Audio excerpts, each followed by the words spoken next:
I guess how this all like came together is I happened to be at my mother's house and I was walking my dog TJ, and you happened to come out with your dog, and I don't know if you want to pick up from there. Like in your perspective, I'd love to hear like the story because I know how it was from my perspective. Can I give like that context? Yeah, please, whatever you feel. So I always say this not to put Mary Jo or MJ on blast, but we were just in a really desperate state. Okay. We kept trying to talk about it between our flesh. We'll use that term. And I kind of was just like, yo, we need to stop because I literally cannot help you because just for so many reasons. And so. Oh, can you put that mic a little bit closer? Hey. There you go. But there you are. Oh my God, yeah. Now I can hear you. Yeah. Hey there, everyone. Yeah. Sorry. So we were just in a really desperate state. And so I told her we need to stop trying to handle it with the flesh and like what we can see, and we need to turn to him. So I asked her to start praying. And again, she was in a really big rut. I'll say you were in like a lockhold with the devil, like he had you. And so we started to pray, or I started to pray, and I was like, Lord, MJ does not know. She just does not know what's going on right now. She doesn't know what she's doing. She doesn't know why she's here. She doesn't know all these things.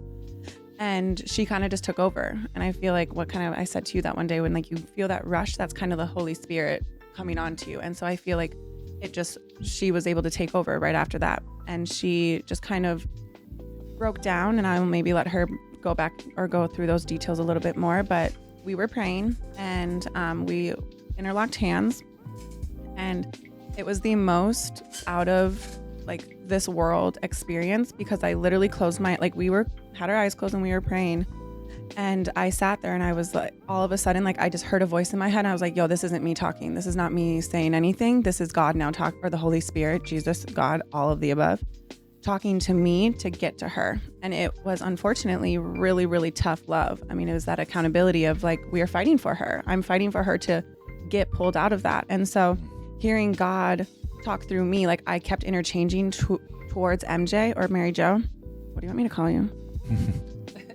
Okay, great. I kept saying like, this is me now talking. Okay, now this is not me talking. Okay. Which I've never had that experience before. And what we were praying for is we were literally praying for a sign to help her.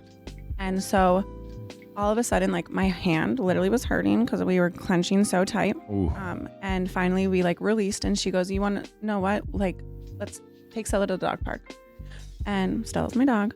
And so we start walking down, and all of a sudden, like there was a group of people in the dog park. So you and your family and TJ, and I was like, never seen this dog before, but I channeled my calm energy for Stella to know we're okay.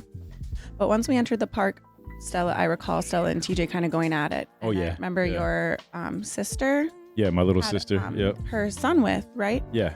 And snatched him up really quick, and they all kind of fled. Yep. And then, but you and I remained calm, and we let the dogs kind of go at it.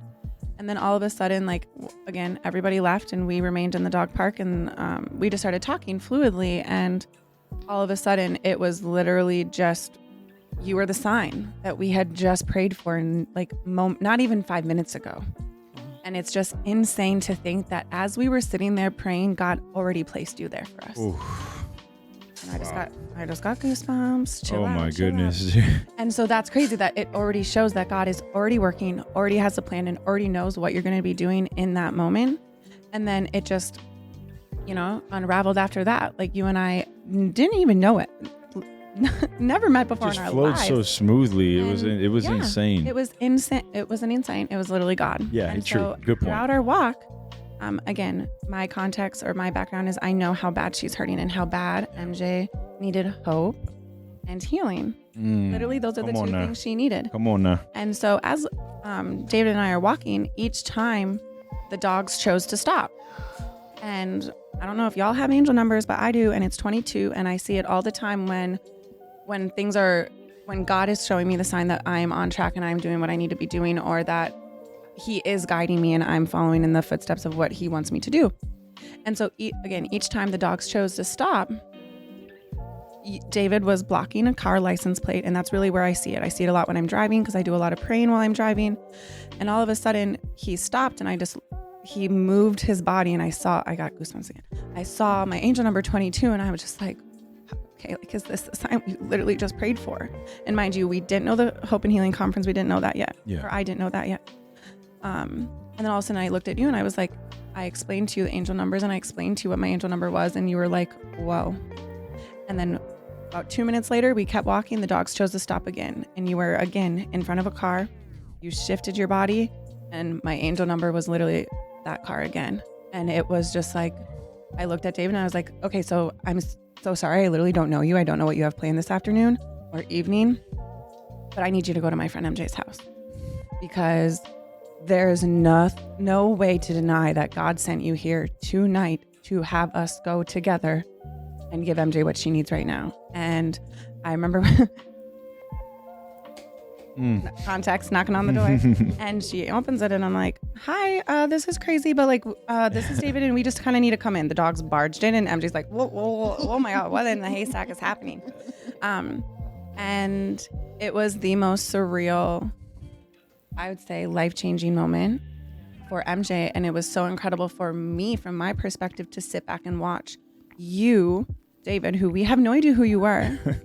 I mean, we're still getting to know each other, but yeah, absolutely. You literally, me just sitting there, I was in just complete awe because everything you were saying, I knew MJ needed to hear. And there was no other, it's not a coincidence. It's not luck. Like God literally sent you into our lives to give MJ what she needed. And then when you fast forward, it was a tough choice, but God gives us that choice. And MJ made the choice to not go with what she thought was right for her that Saturday and chose to go to the Hope and Healing Conference. And I'm going to leave it there. Wow. I mean, it gets me emotional. And it's funny because you told me, when I feel that, that's the Holy Spirit. Yeah. I got that from you. And I'm like, man, that's awesome. You know, but just that experience with you, it's just, like I keep seeing miracles happen like in front of my face. Yeah. And it's like, it's undeniable. Like God is undeniable. Right. The way he works, the way he holds everything together.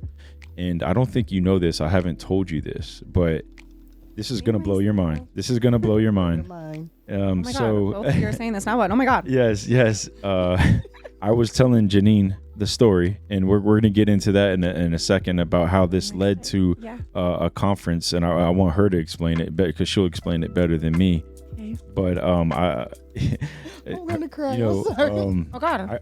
The next day after the Hope and Healing Conference, I stayed around. Jannine had stayed a couple rooms down from where I was staying at the hotel, right? And we were over there talking to each other, and I told her that, you kept seeing this number, an angel number, like 22.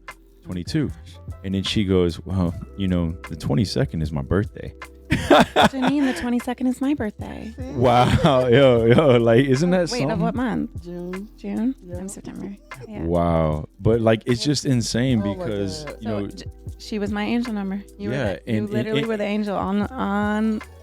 And when you hear Jannine like explain her side of the story and what brought her to throw that conference, it's just like God is just like it's so incredible how you both were obedient, and it brought, including me, like just walking in obedience, it brought us all together to have this powerful story. But if you don't mind, I'd love to hear how if you want to share about the Hope and Healing Conference and how that came to you and how you wanted to put that conference on for people.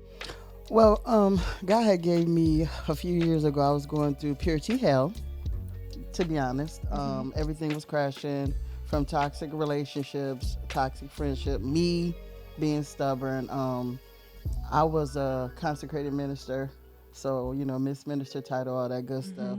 So even in all that, to make a long story short, even in what I call me slipping away, flat out rebelling, he put it in my heart to. That's a strong one. I was terrible, but he put it in my heart to do the conference. And at first, it was I didn't know how it was gonna go, and I started because of my insecurities and still battling healing from being rejected and thinking, just to be validated. I ran my mouth.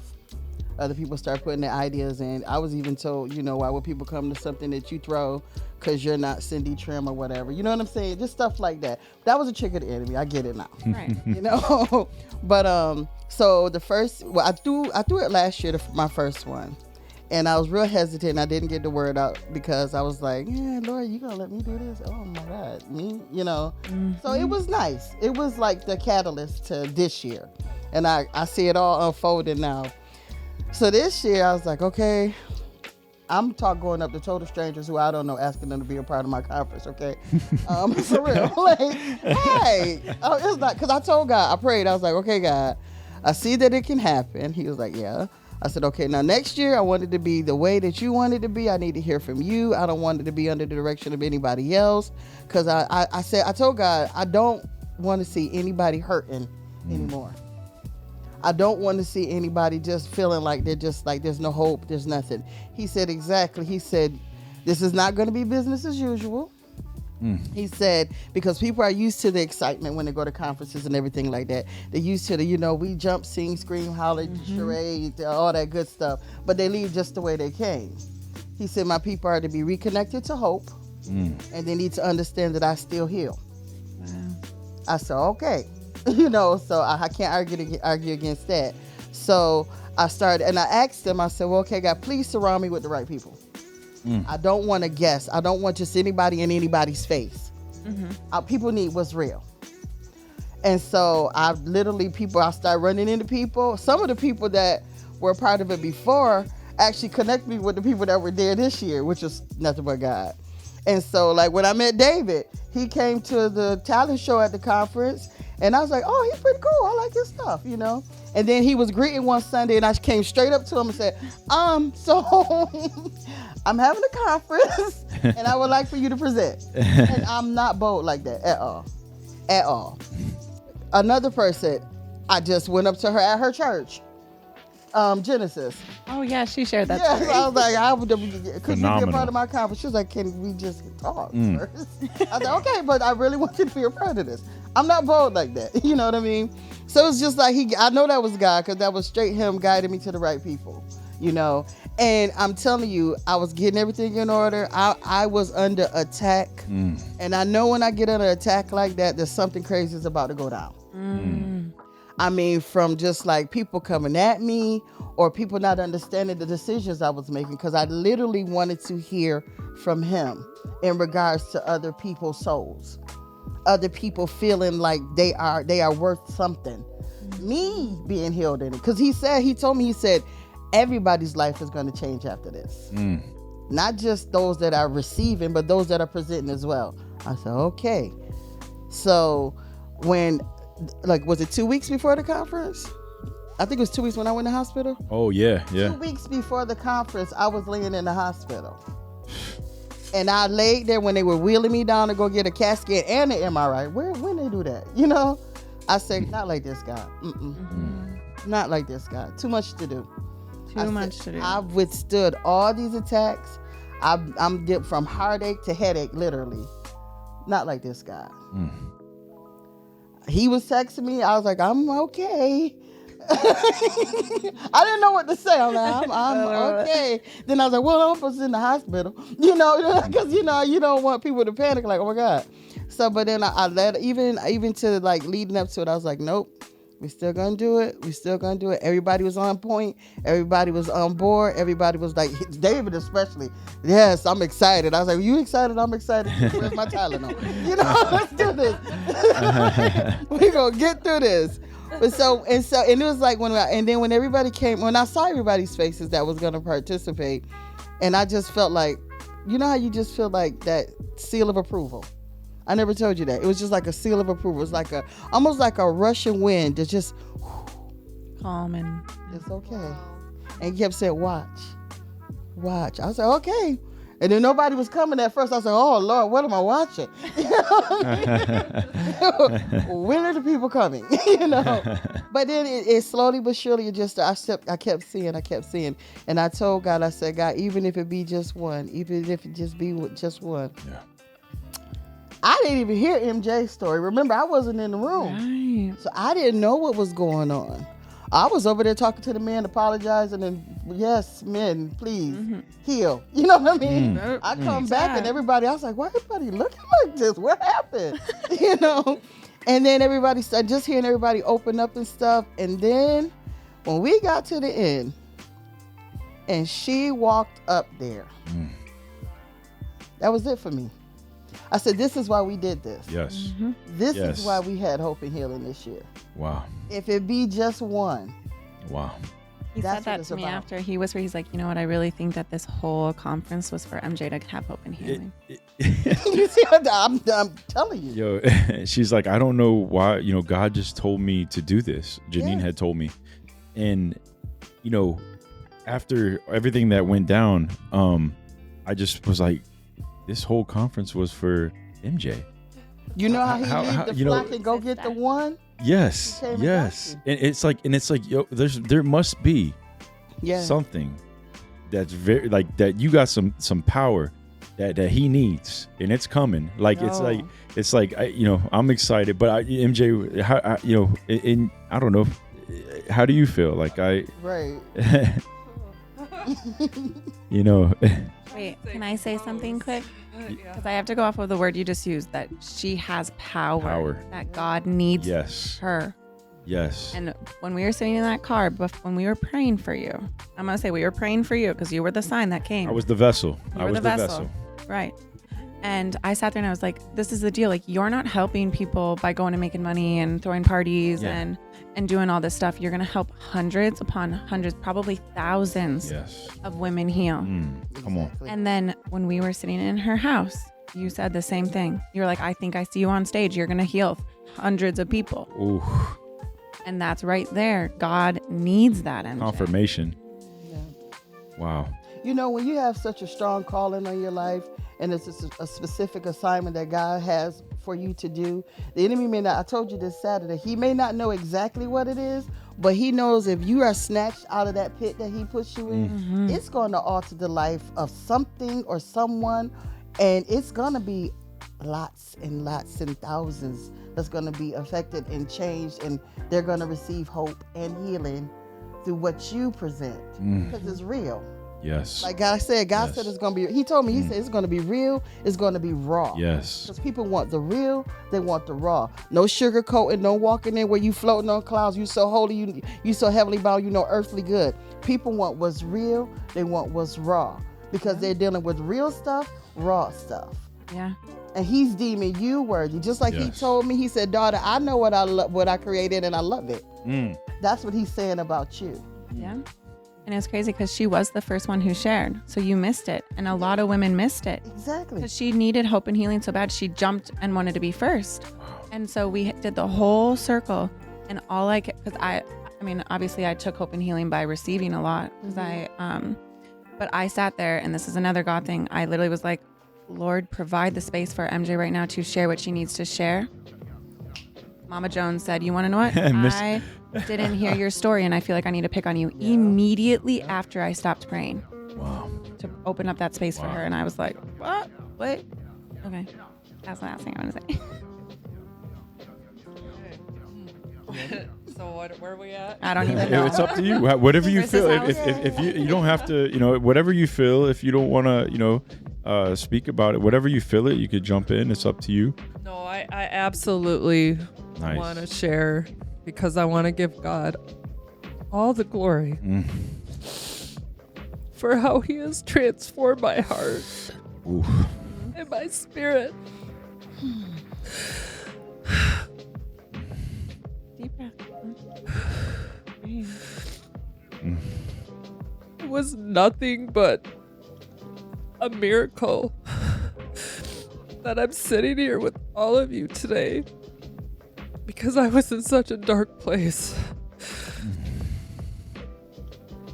And I really didn't know where I was anymore or who I was anymore. I was so deep in my flesh. Like, I don't know if you've ever been there, but it's... Oh, yeah. You're not alone. But, like, I just want to say that words can never express what you mean to Oh, oh, Mercedes, you're awesome. And what you mean to me, Mm. you mean to me.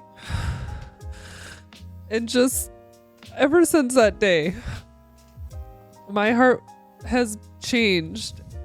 And it was so easy to just stop doing all of the things that I was doing that was holding me back. Yes.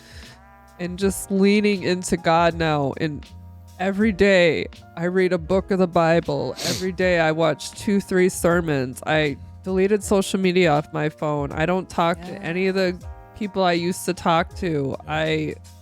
My thoughts are more pure. Like, I still have moments where, it comes up and I joke about it because I'm like, well, that's not me anymore, It's just funny how it just comes up, Wow. It was never you. I always Okay. giggle about it, But I really feel like I'm breaking a generational curse in my family because I am so much like my father.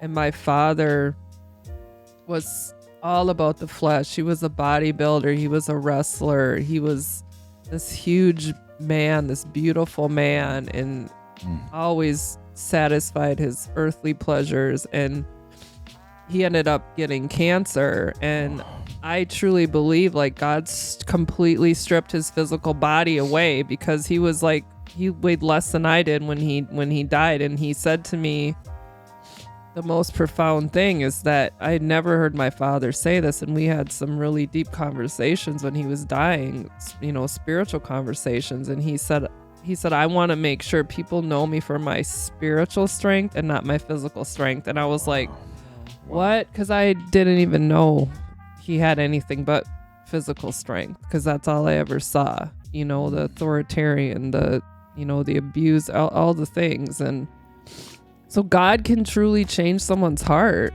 Yeah. And he changed mine. Like, I want people to know, like, no matter the trauma, the things that you've been through, the shame you have, the hurt you have, the pain you have from just years and years of bearing it and pushing it down. And then I was to the point where the only way I could feel was in my body. There wasn't anything else there for me. It was just, okay, I have to feel it. I have to literally feel it. Like, otherwise it's not real. And now to like have renewed my mind and shifted it to where I feel inside of me, like my heart and my spirit, and I hear God talk to me. And I just, every day I'm so eternally grateful that he deemed me worthy to come and find me and to pull me out of that darkness that I was in. And like, he sent me these beautiful, obedient angels to rescue me. And I never knew that anyone would care about me that way, because I've never experienced unconditional love. But I realize you only can get that from God. That's the only place you're ever going to find it. And I searched for it in so many other places, but I just disappointment,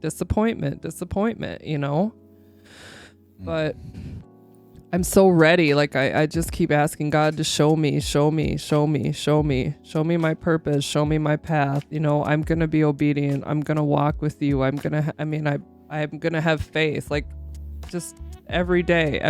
Like, you have to fight to renew your mind every day. You have to wake up and make the decision to choose joy and have joy in your heart, because you can have happiness, but happiness is external and happiness is based on what's happening. And it's like, I don't want to be controlled by my circumstances. If I just have God, have joy in my heart, it doesn't matter what my circumstances are. I can always rest in him.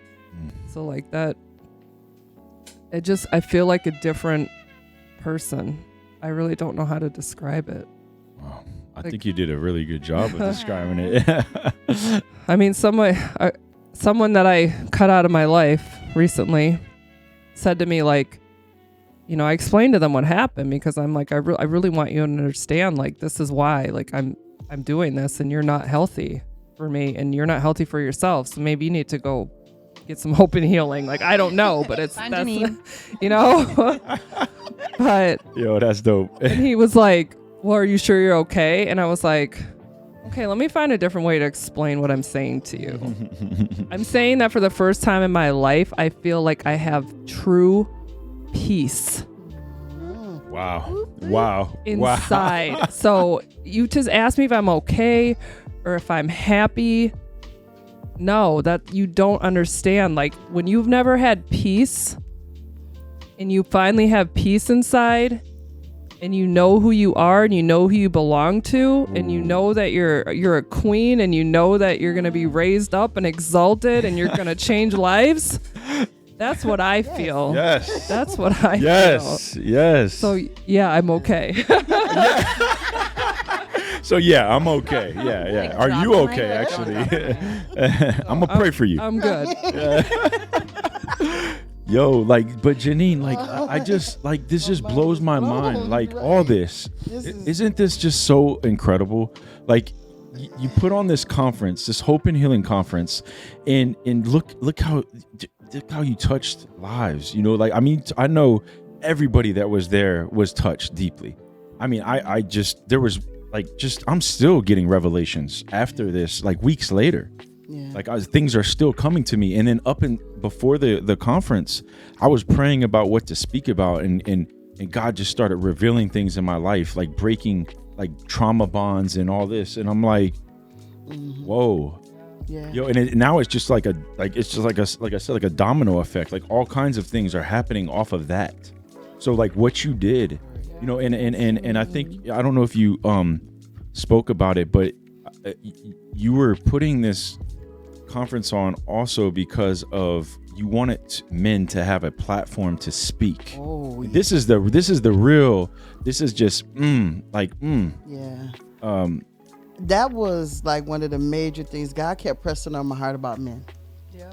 About men hurting, about, you know, expectations put on men. Because I lost my brother to suicide. And my brother was Mr. Marine. He was an officer in the Marine Corps, well-educated man, had graduated from college. He was, as a matter of fact, he made major, and he was about to go whatever the next level is, right before he took his life. He had just came back from doing a tour.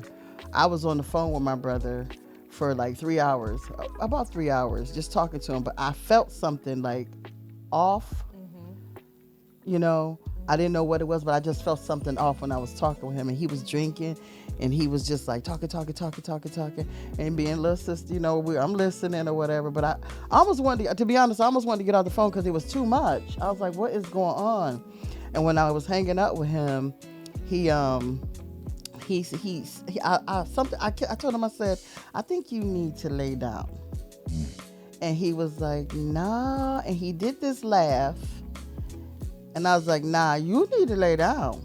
You know, like, I turned into baby sister. You need to lay down. He was like, nah, I'm good. I'm all right. And then an hour later, my brother was gone. Oh my gosh. You see what I'm saying? So it's like, I carried guilt for a long time. And that was another reason why I had gave up ministry. Because I was like, you know, I'm up here talking to all these people, ministering to all these people, and I couldn't even help my brother, my brother, my blood, you know. Here's your people, here's your ministry. and that's the enemy speaking again, up, right? Exactly, straight Right. up in my head. He's like, I got her. All right, so she done lived through all these cycles, and now I got her because I got her in her heart. Yeah. Because that was my brother. You know what I mean? So I put it all on the shelf, and I went slap crazy. I'm not gonna lie. After that, I did whatever I felt like doing. Still in the church, though, mind you. And that's why I was like, that's why we need the real and the raw. You know what I mean? Because I had the suits. I'm singing on the glory, singing down fire, but I was the walking dead. Wow. I Jannine, was that's a dead. comment. Wow. I could minister and do whatever pastor needed me to do and teach from the Bible like I was with them when they wrote it and everything. But I was dead. I was dead. So then I kept thinking about my brother, especially when this conference was coming up. And I was like, God, why do you got this on me? And I even told somebody else about it. I was like, there's this thing about men. Men need to talk or something. That's the way I put it. They need to talk I a was lot. like, they need to something. We need to let them talk. And then I started thinking about stuff, even thinking about myself, like the expectations put on them and the pressure. I was like, yeah, women, people are drawn to women to help us because they know that we go through so much and we bear a lot. They do too. Mm-hmm. Especially when we pulling on them too. You know what I mean? Expecting them. You the man, you the head, you the lead. You got to this and this and this. And then so they got to tough it up, you know? That's why we got these odd behaviors too, because, you know, you already think I'm doing this, so watch this. You know what I mean? Or if that's a cycle that I've seen and nobody's helping me pull out of that, where I can feel safe enough to express myself and how I'm feeling. You know what I mean? So I'm just going to go down this path because that's expected of me. You expect me to be the dog, I'm going to be a dog. You expect me to be a punk, I'm going to be, you know what I'm saying? Just all this stuff. And so God kept putting that on me, and I was like, I was sitting there, Coach. I was sitting there and I said, Aaron J. Smith. Yes, Lord. Aaron J. Smith. Yo, Coach he's awesome. He's the man. He is the man. And I was like, I was sitting there and I was talking. I said, Lord, I think we need to do a panel discussion. Yes. And I said, I'm laid back with my stuff. So I sent him a message. I said, you got like 5 minutes? He was like, for sure. I said, okay. So I was like, the Lord put in my heart to do a panel discussion for men. He said, that's dope. He said, what's crazy is God just dealt with me on how I need to do something for men at the conference. Whoa. Come on, somebody. Wow. Okay. So I said, okay. So then I had already asked David and Kurt to do their pieces, and I was so scared. I was like, I'm just going to ask them in the email, do they want to be a part of the panel discussion? They said, yeah. I said, Lord, you showing out. Okay. You just showing out. Then Pastor TJ, he's like, yeah, he going to be a part. Okay, well, everybody just be a part of it. Yes. And then when I started telling men about it, that's what really touched my heart. Because even my nephew, he was like, so we could talk? I said, yeah, you could talk. Wow. So men get a chance to talk? Right. He was like, he said, is the women good? No, it's not going to be the women. I said, we're going to be on the other side. It's all y'all. I said, matter of fact, I can't even sit up in there. And you know I want to be in there to be like, okay, it's going to be all right. But I can't be in there, you know. So the Lord told me to say my piece and leave. Nice. And so many men are like so impressed with that. Yeah. You know, because it was like to be able to be in an environment, even if we just listen, to hear. And now more people are like, so we're going to do this again? Yes. Yes, absolutely. If this is the catalyst to get this thing going, and I said, but the Lord had to heal me from the guilt first about my brother. Yeah.